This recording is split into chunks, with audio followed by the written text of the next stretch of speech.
Hello, my name is Keshwani. That's K-E-S-H-W-A-N-I, Keshwani. We are here because we want to prepare for GMAT.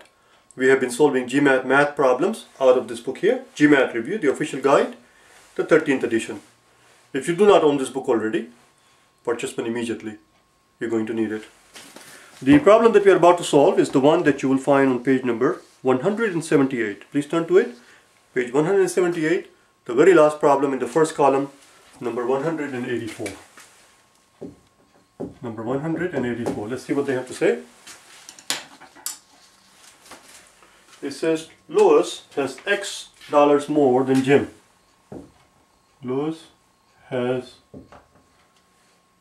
X dollars more than Jim. Well, that's our first equation.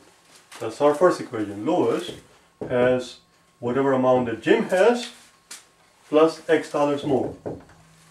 So here L represents the amount of dollar Lois has.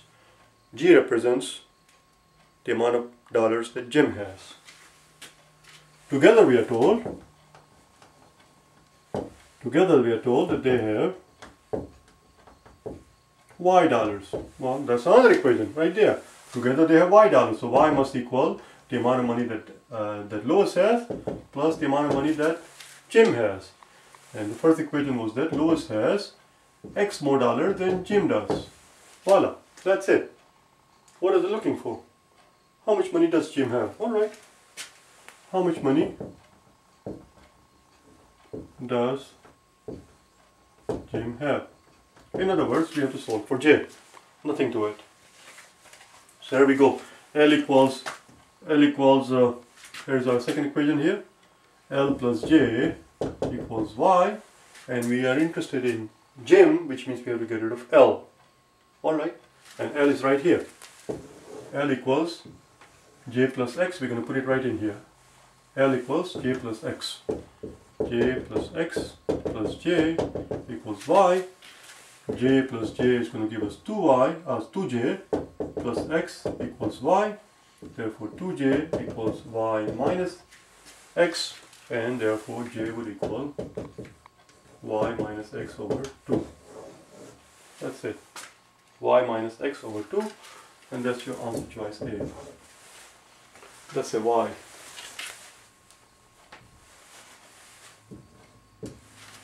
This problem is too simple. It's too simple a problem to try to bother with the plugging in technique that we typically do. Typically we make up numbers for the variable and we convert an algebraic problem into an arithmetic problem.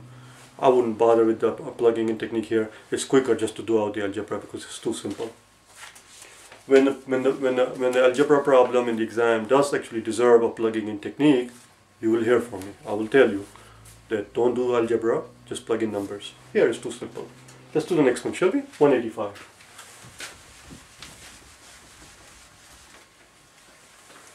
In 185 we are told that we have won 80% of the first 100 games. Alright? And 50% of the remaining games. Overall we are told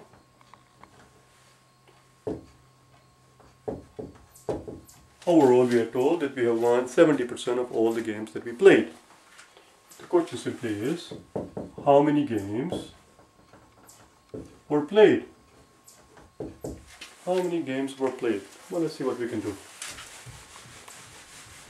On the word problem, on the algebra problem, if you're one of those people who is weak in algebra, if you're one of those people who has apprehension, trepidation when you see an algebra problem, if you need help in it, you will find the help at my channel. Just go to my channel and look for algebra word problem. Algebra word problems. The 101 through 200. There are 100 algebra problems you will find. On the first 100 days, day 1 through 100, we learned the elementary algebra, and then we started doing the algebra word problem. In the beginning they're very straightforward and simple, but they progressively get a little bit more complicated. And if you're very weak in it, then I would recommend that you start with day 101 and work your way through. Don't skip anything. By the end of the 100 days, by the time you get to day 200, I'm fairly certain that you will see a marked improvement in your ability to be able to handle an algebra problem. My goal in that series was to make sure that by the end of the 100th day, your fear of algebra problem ceases to exist. Do you understand? Algebra problem is nothing to fear.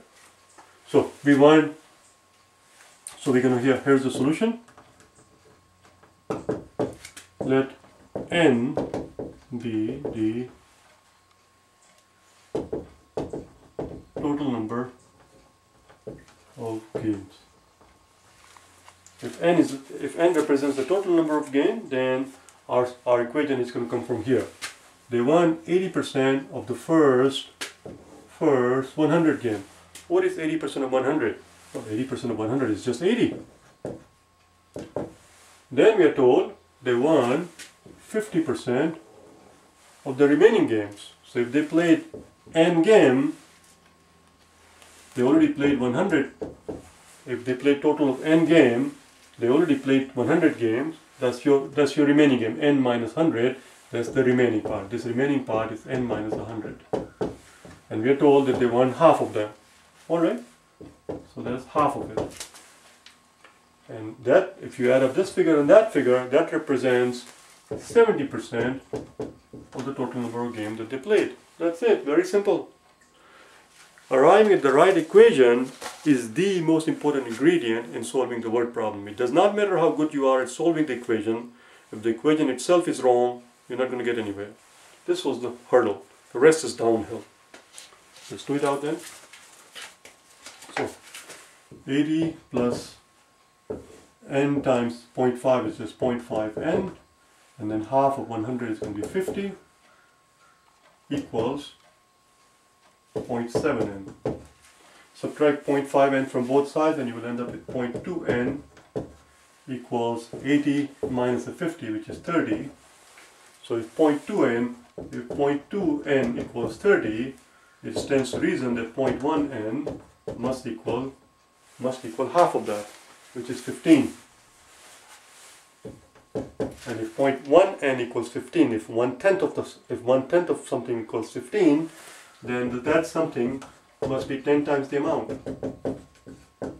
They must have played 150 games. They must have played 150 games.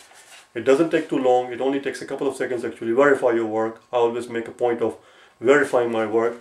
I like the peace of mind. I don't mind paying the premium. It's an insurance I'm going to buy. I'm going to have to pay the premium of a few extra seconds of my time. It's okay. What is 70% of 150? 70% of 150, well, let's find out. 70% of 150, 7 times 15 is what we're looking at. That's 7 times 10 is 70, 70 plus 35 is 105. So altogether, what we are claiming is that they won 105 games out of 150. We are also told that they won 80 games to start out with, and then they won 50% of the remaining one. Well, if this is correct, if they in fact did play 150 games, they already played the first 100, which means we have remaining 50. So we have 80 plus the remaining 50, half of remaining 50 is 30. That's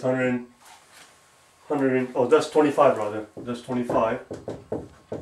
There you go. 80 plus 25 is 105. It adds up. We were told that they won overall 70% of total game. What we're claiming is that the total game that they played was 150.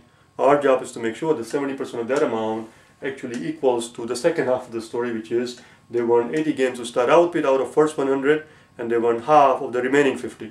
Half of the remaining 50 is 25. 25 plus 80 is 105. It works. That's it. I will see you tomorrow, okay? Bye now.